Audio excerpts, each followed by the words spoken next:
Hey guys, wanted to document something for you guys. Whoever's watching this is a 97 Chevrolet Suburban, and there's a lot of trucks like this out there that I think are underutilized, and I know there's a lot of them that are rusty, and I actually happen to have a good one. They're well priced, but what happens is if you want to do any off-roading with them, you're very limited, and so you kind of have to figure out your own way about how to make it off-road worthy.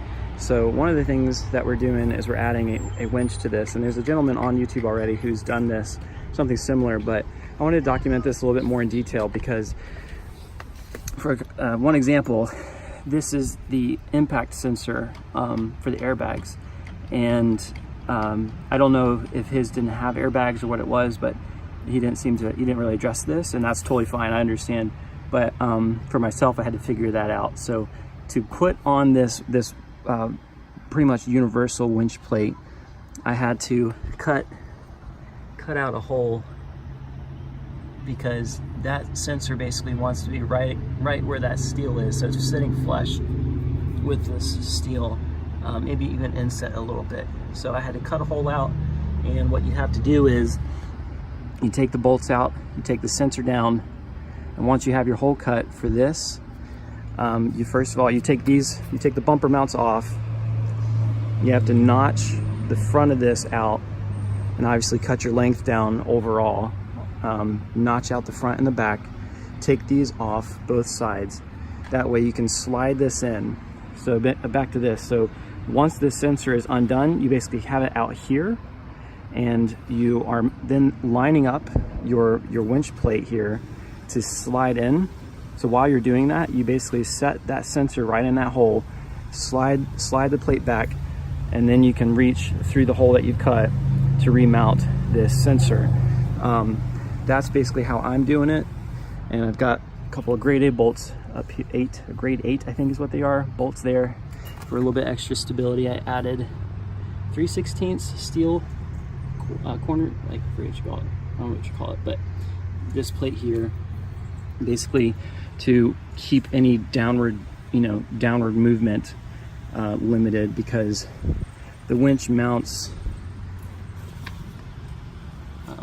it's going to mount like right on this line, and if you see, there's no steel up here to mount or to really keep that downward movement from happening.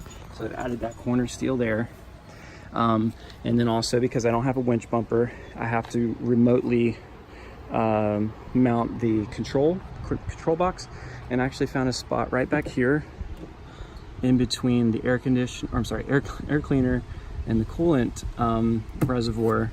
And all I did was I bent an 1/8 inch piece of steel. The sun's really bad, but can't really see there, but you can see the corner bracket that I built in there, mounted to this piece of steel, and that's going to hold that right there. And then I bought a couple of these, not focusing, a couple of these bungs for like battery terminals and so on. And then what I did was, instead of buying wire, so you're going to need wire to extend these wires all the way down underneath through here to reach out to the front of the truck. You're going to need wire. And so what I did was I bought 6 gauge jumper cables, and cut those up, because they were like $16 on Amazon for a 16-foot 6 gauge pair of jumper cables. And I put these ends on it, and so in the end of it all, instead of buying a spool of cable for $35, I ended up just getting a run of jumper cables, cut them up, and that, that's plenty of, that's what, bad with math, 32 feet of cable for $16. And then all I did was splice these on there, and that's basically what I'm doing right now, is I'm running the wires so that I can then connect the winch right down in here. I'm putting on a 9,500 pound Smitty belt. I'm not going to use it very much, so I don't need a 12,000.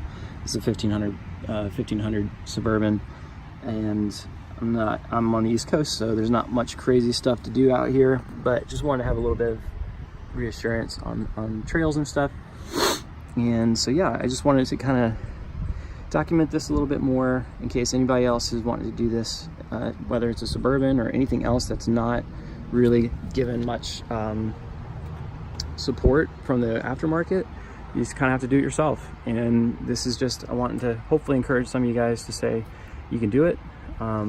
It's a little bit of fab and redneck fab, put it that way.